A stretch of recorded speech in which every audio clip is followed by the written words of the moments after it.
আমি কখনোই দি আদার ওম্যান হইতে চাই নাই একটা সম্পর্কে। আমি কখনোই দি থার্ড পারসন হইতে চাই নাই।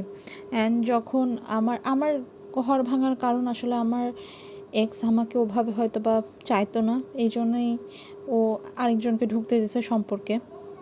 অ্যান্ড ঢুকতে দিছে দেখেই আসলে জিনিসটা আগাইছে। কিন্তু ওই মেয়েটারও দোষ আছে। ধরো মেয়েটার নাম জেডেরও দোষ আছে, কারণ ও যখন দেখছে যে আমার ঘরটা নড়বড়ে, ও ওখানে আগুন দিয়ে দিছে, ও এমন কিছুই করছে যার কারণে আমার এক্স ভাবছে হ্যাঁ I am not good enough for him. অবশ্যই ইনফ্লুয়েন্স ছিল। আমি এক্স্যাক্টলি তখন অনেক ভাবতাম যে, তখন কি সবসময় ভেবে আসছি যে মেয়েটা এটা ঠিক করে নাই, ওর কেন এসে এইখানে এরকম কুমন্ত্রণা দেওয়ার দরকার ছিল। আমার এক্সের তো দোষ আছেই, তার কারণেই তো আসলে সে তো দিছে দেখে সে আমাকে চায় নাই এটার কারণে। কিন্তু আমি মেয়েটাকেও ভাবি যে ও তো এখানে ঢুকলো, না ঢুকলেও পারতো। এই ব্রেকআপটা এমনিই হয়তো, আমাকে এরা চিট না করতো, দেন ওরা ব্যাক টুগেদার করতো, মানে গেট ব্যাক করতো, আমার এরকম কষ্ট হতো না হয়তো, বা মানে হয়তো, বাট এই জিনিসটা নিতে হতো না। তো এক্স্যাক্টলি আমি সবসময় ভাবতাম আমি মেয়েটার জায়গায় হইলে কখনো এরকম কাজ করতাম না। অ্যান্ড দেখো 2 বছর পরে আজকে ওরা গেট ব্যাক করছে, ওরা একসাথে, এবং ছেলেটা আমাকে এখনও ইনডিরেক্টলি হলেও অ্যাক্সেস দেয়, প্রভোক করে যাতে আমি ওকে টেক্সট ব্যাক করি বা সামথিং। আমি কখনো করি নাই। আমি এইভাবে চিন্তা করি নাই যে আমি আদার পার্টনার, আমি এদের মানে আমি মেয়েটার মতো না, এই চিন্তা করে আমি ওদের মেসেজ দিই নাই। ব্যাপারটা এরকম না, আমি মেসেজ দিই নাই বা আমি যোগাযোগ আর করি নাই, কারণ আমার মনে হয়েছে যে আমার কপালে থাকলে তো এমনিই থাকবে। আমি একটা মেয়ের সাথে একটা ছেলের সম্পর্কে আছে, আমি কোনো সম্পর্ক কারণ হতে পারবো না। সম্পর্ক ভাঙলে ওদেরটা এমনিই ভাঙবে, না ভাঙলে নাই, এটা আসলে আমার সাথে রিলেট করে না। হ্যাঁ, আই রিয়েলি মিস হিম। হ্যাঁ, ও আমাকে সুযোগ দিছে রিপ্লাই ব্যাক করার, কিন্তু তার মানে এই না যে আমি করব। আমি কেন করব? আমি জানি একটা ছেলে কমিটেড আরেকটা মেয়ের সাথে। হ্যাঁ ঠিক আছে, মেয়েটা আমার সাথে এক্স্যাক্টলি এরকমই করছে, আমার এখন ন্যাচারাল আমাকে রিভেঞ্জ নেওয়ার সুযোগ দিছে, but I am not interested. আমি যখন এটা অনেক দিন পরে এখন চিন্তা করি যে আমারও তো সুযোগ আছে, এখনও আছে, আমি চাইলে তো ওদের ভাঙবে কিনা সম্পর্কে জানি, কিন্তু আমি নড়বড় করতে পারি। আমি জাস্ট চাই না এরকম। অ্যান্ড আমি যে বলছিলাম 2 বছর আগে থেকে যে আমি ওই মেয়েটার জায়গায় হইলে এরকম করতাম না, আই মানে এখন আমি রিয়েলাইজ করি যে আই মিন ইট, কারণ আমার সুযোগ ছিল, আমি করি নাই। আমি খুব মানে এরকম করা উচিত না। আমি যে কী কষ্ট পাইছি, কী যে কষ্ট পাইছি আমি, কী যে আমার মুখে সেই ব্রণের দাগ, সেই তখন থেকে যে হয়েছে ব্রণ, কয়েক মাস যায়নি, এখন দাগ রয়ে গেছে, ব্রণগুলো চলে গেছে, আমার মুখে শাইন চলে গেছিলো, এখন আস্তে আস্তে শাইন আসতেছে। I am so proud of my self যে আমি অন্ধকার পথটা পাড়ি দিতে পারছি, এবং আমি কারো কাছে যাইনি পাড়ি দেওয়ার জন্য, আমার কোনো পার্টনার লাগে নাই, আমার মানে আমি খুব কষ্ট করে উঠছি এই জায়গাটা থেকে। I am really proud of my self. আমি ভালোবাসার খিদায়, লোভে ওই ছেলেটার কাছে যাই নাই, যেই ছেলেটা অলরেডি আরেকটা মেয়ের সাথে আছে। হ্যাঁ ওরা চিট করছে, আমি চাইলেই পেন দিতে পারতাম, আমি দিই নাই।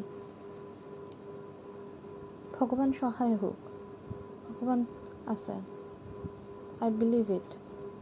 যদি হওয়ার হয় আমার সাথে কারো কিছু, এটা এমনিই হবে। যদি এই ছেলেটার সাথে হওয়ার হয়, হবে।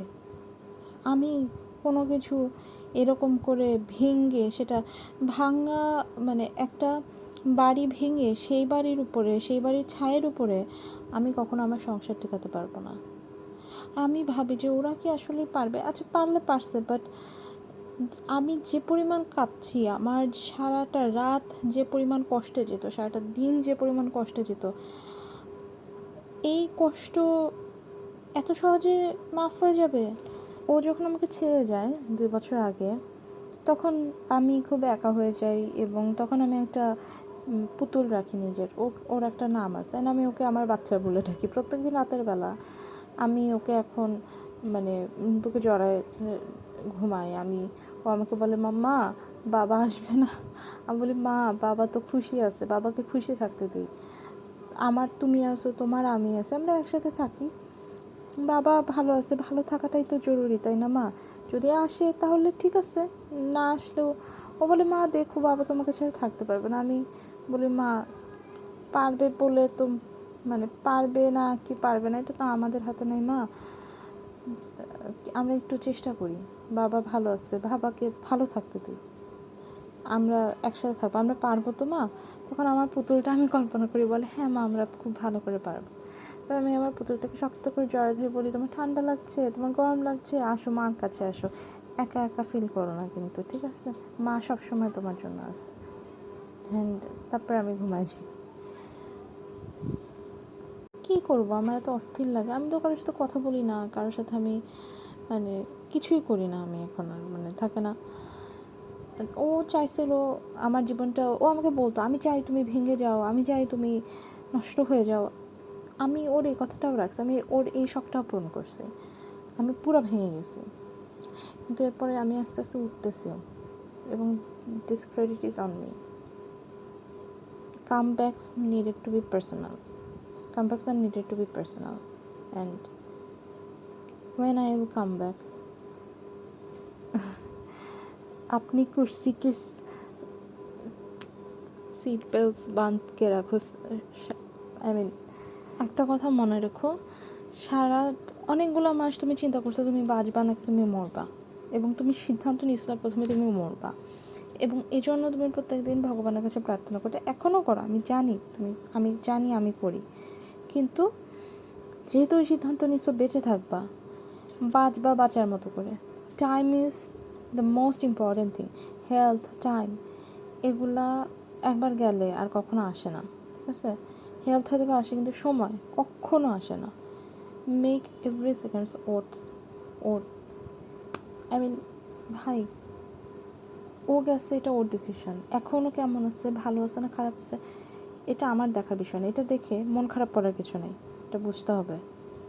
আমি ওদের লাইফে কোনোভাবেই আর ইন্টারফেয়ার করবো না, কিন্তু আমি ওদেরকে কখনো মাফও করবো না।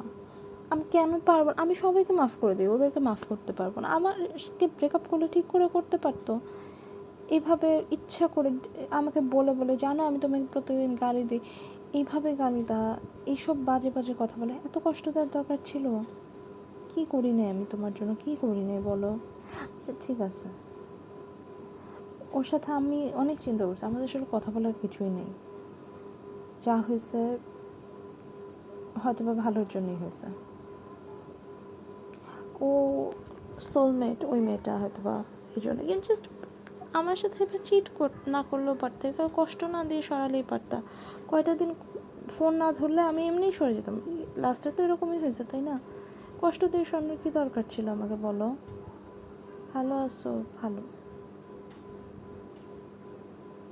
হয়তো বা মাফ করতে পারবো না, তোমার জীবনটা তুমি কাটাও তোমার মতো, গুড ফর ইউ। আর মেয়ে, তোমার জন্য শুধু একটাই কথা, কারো সংসার ভেঙে, কারো মন ভেঙে নিজের ঘর তৈরি করা যায় না, নিজের সংসার তৈরি করা যায় না। মনকে তো মন্দিরও বলে, তাই না? সো দেখো কি হয়। আমি ভয় নেই, আমি কিছু করবো না, আমি কোনোভাবে ইন্টারভেন করবো না, কিন্তু দেখো আমার এই কথাটা মনে রেখো, it doesn't matter, but still কারো সংসার ভেঙে নিজের সংসার তৈরি করা যায় না, অ্যান্ড এটা কোনোভাবেই জাস্টিফাইড না। দেখো আমি ভালো থাকবো, আমি জানি, আই হ্যাভ টু, আমার মাম্মামের জন্য, আমার পুতুলটা, ও আর আমি অনেক ভালো থাকবো, and we have each other না, ঠিক আছে? থাকো, তোমরা থাকো।